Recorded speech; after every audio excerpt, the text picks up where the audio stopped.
Bonjour à toutes et tous et je vous espère en très grande forme pour cette nouvelle bonne pratique. Aujourd'hui je voulais parler de comment se faire respecter en tant que manager à travers quelques points très simples mais qui sont essentiels.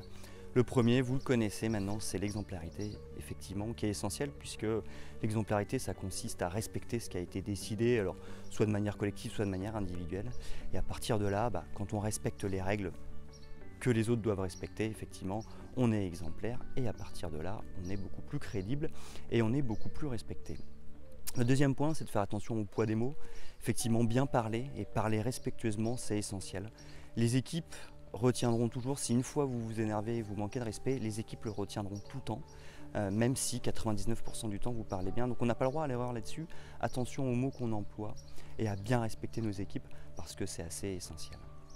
Le troisième point, ça va être, et ça rejoint l'exemplarité aussi, ça va être de respecter toujours sa parole et ses engagements. C'est-à-dire que si on s'est engagé à faire quelque chose, il va falloir le respecter et le faire. Ça, c'est essentiel pour être respecté, parce que finalement, tenir ses engagements, c'est respecter la personne qu'on a en face de nous. Et on arrive au quatrième point, parce que ça arrive quand même des fois qu'on ne respecte pas nos engagements et qu'on fasse des erreurs.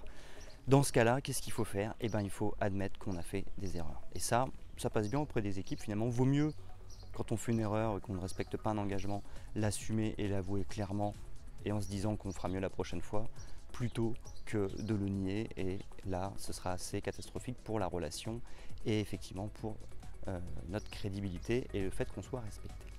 Voilà, j'espère que ces bonnes pratiques du jour vous ont été utiles et je vous donne rendez-vous dès demain pour une nouvelle bonne pratique.